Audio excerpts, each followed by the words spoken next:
Police officers of Reddit, who's the smartest criminal you've ever encountered? I worked with this one guy who had a lengthy record. He had a system for getting released if he got caught.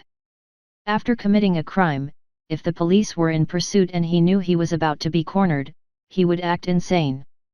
His girl would play along with it, telling the police that he was off his medication. The police would arrest him but then send him to a mental ward with papers instructing the ward to release to police once he was cleared. Once he was in the mental ward, he would cause a distraction that would make the person attending the desk with the file cabinet to leave said cabinet. He would then crawl to the file cabinet, look for his release to police papers, and then would literally eat the papers.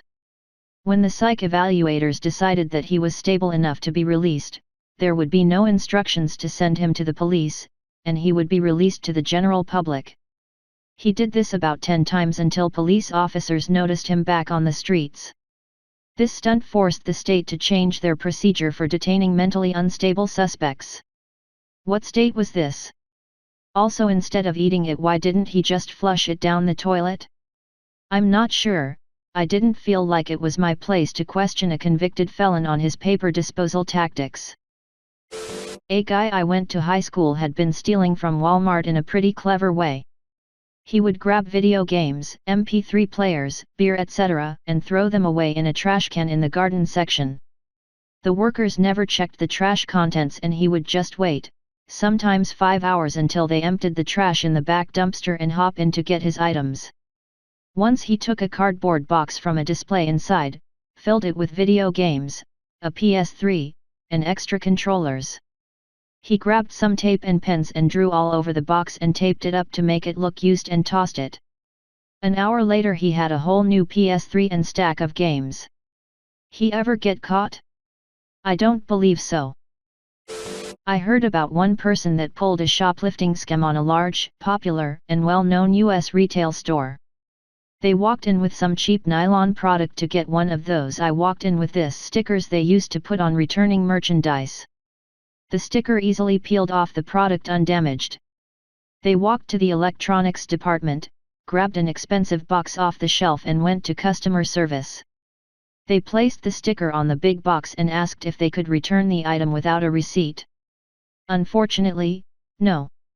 Not without the original receipt. Dang it, and they walk out. Customer service even gave the doorman the thumbs up, having just interacted with the customer. This took place before widespread inventory controls and cameras absolutely everywhere.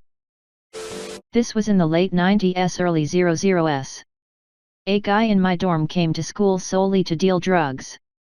He took out student loans, registered for a bunch of 300-person freshman survey courses where he would never be missed, then literally never went to class.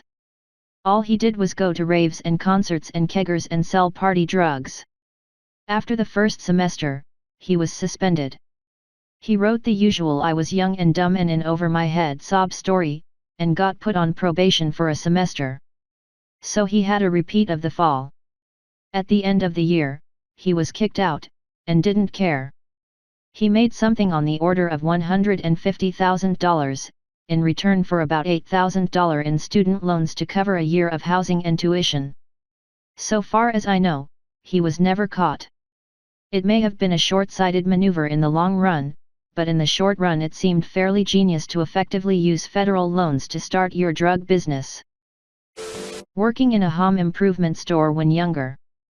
This guy came in, went to the snow blowers, took one and went to the return desk. Said he wanted to return it but had no receipt. They told him you need a receipt, so he says okay, I'll be back, and wheels it off to car through the front door. He did this a few times apparently. Couple places even helped him load it back into his car.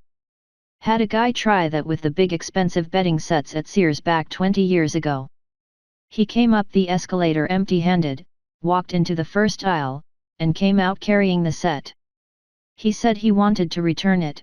I said I needed a receipt, and when he asked why, I explained, well, sometimes we have issues with people coming up here, taking stuff off the shelves and trying to return it. He got a bit squirrely, looked around kinda panicked and left with it. On the way to the door, security started following him, so he threw it at them and sprinted out the door. Former Sears employee here. Theft was a huge problem at my store. This was right before everyone caught on to Sears going under. I had to cover lawn and garden, tools, and sporting goods, all by myself. We're talking literally an entire half of the building with absolutely no way to see everything going on at one given moment. It was so bad that thieves would take locked items to the register while I was in the middle of my tractor pitch, unlock the items, and walk out the door. They didn't even need to unlock them though, because my store had just fired all of the asset protection team, we didn't meet our sales goals for the year, and b. there were no sensor/alarms to go off when the security devices passed through the door anyway. Most of them are really stupid, so this guy isn't a criminal mastermind, but here goes. He wanted to rob a jeweler's on our city's main street. So he found out the flat beside the jeweler's was empty and he hid there. For 2 weeks he triggered the alarm on purpose several times a night, massive headache for the police and the business. We turned up to see nothing there, nothing on cameras, thought it was just a fluke, so the jewelers turned off the alarm system and said they'd wait until the morning to get a new one installed or that one rewired because something wasn't right. As soon as he heard that and the police leaving, he tore down the wall, had already been working on this apparently, and robbed the place, taking his sweet time.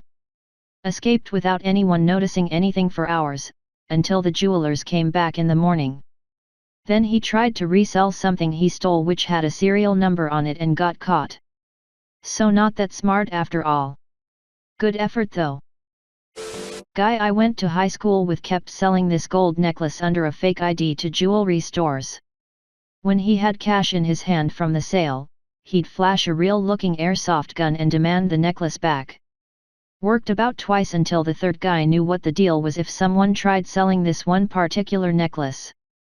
Shop owner went in the back to reference an appraisal book and just called the cops.